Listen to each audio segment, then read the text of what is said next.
Welcome in Learning Prof N. In today's video, we will be looking at the curriculum of two different countries, which is the Philippines and the Singapore.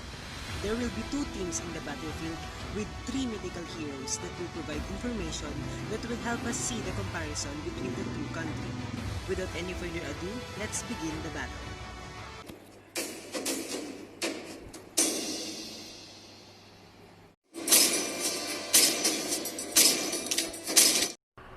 According to NCEE, in Singapore, compulsory education consists of 6 years in primary school, 4 years in secondary school, and 1 to 3 years of post-secondary school. Their education system is controlled with a well-developed curriculum and syllabus for each course aligned to an end-of-course exam. At the end of 4th year of primary school, students will take an examination to determine what level of English they will study. And at the end of 6th year in primary school, students will take the primary school learning examination in English, mathematics, their mother tongue, and science.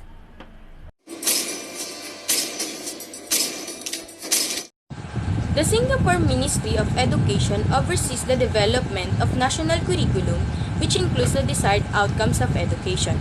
The desired outcomes are students' excellence in life skills, knowledge skills, and subject discipline knowledge, organized into 8 core skills and values, includes the character development, self-management skills, social and cooperative skills, literacy and numeracy, communication skills, information skills, thinking skills and creativity, and knowledge application skills.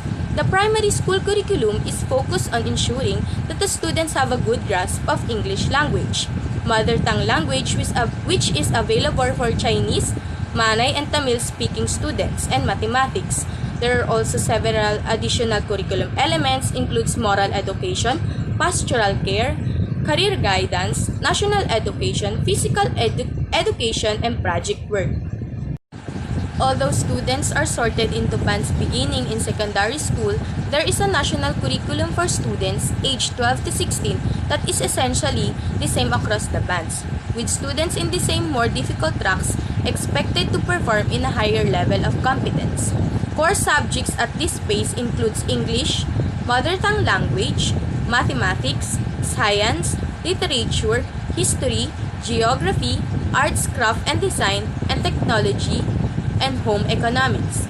Students are also required to continue their education in several non-exam subjects. In upper secondary school, students spend in a minimum 8 hours a week of their A-level subject.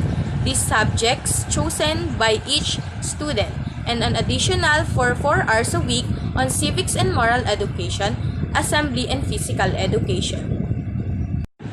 University-bound students also complete interdisciplinary project work intended to promote the collaborative problem-solving, literacy, communication, and creative thinking skills.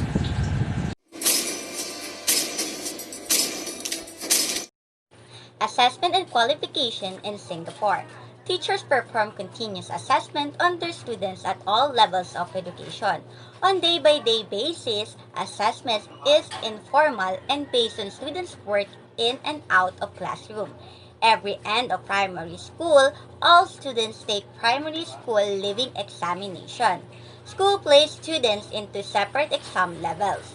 The exam scores help students to determine which one they will join in lower secondary education.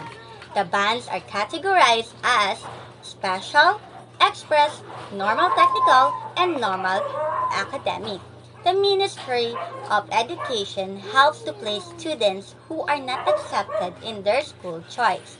The ministry also allows some schools to practice direct school admission.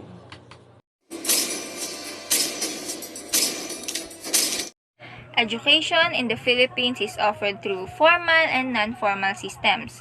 Formal education typically spans 14 years and is structured in a 6+4+4 system. 6 years of primary school education, 4 years of secondary school education, and another 4 years for higher school education.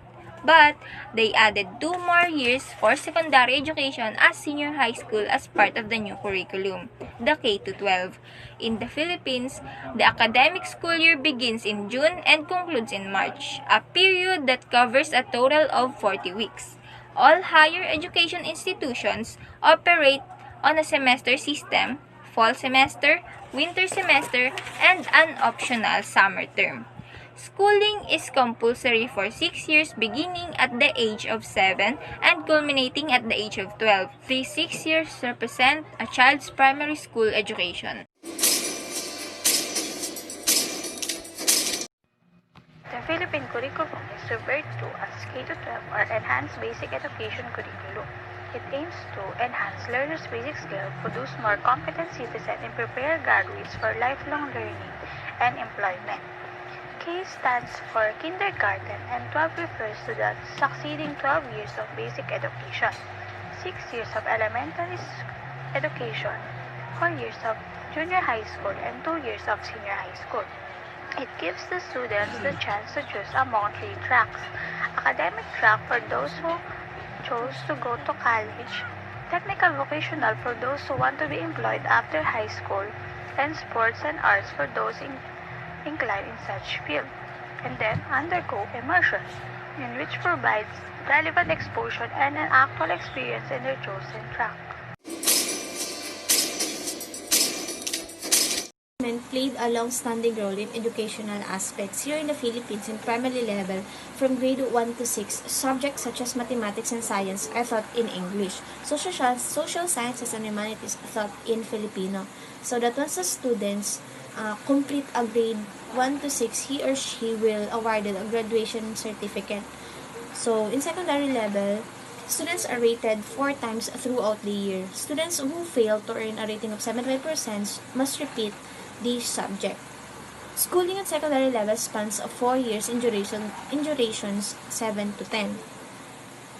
That was a grade 10 and grade 11, grade 12 as a senior high school. There are 3 types of assessment. First is the summative assessments, is an reporting assessments that estimate the student learning. The end-to-team assessment provide a point of reference, and the last one is the formative assessments to guide a student learning.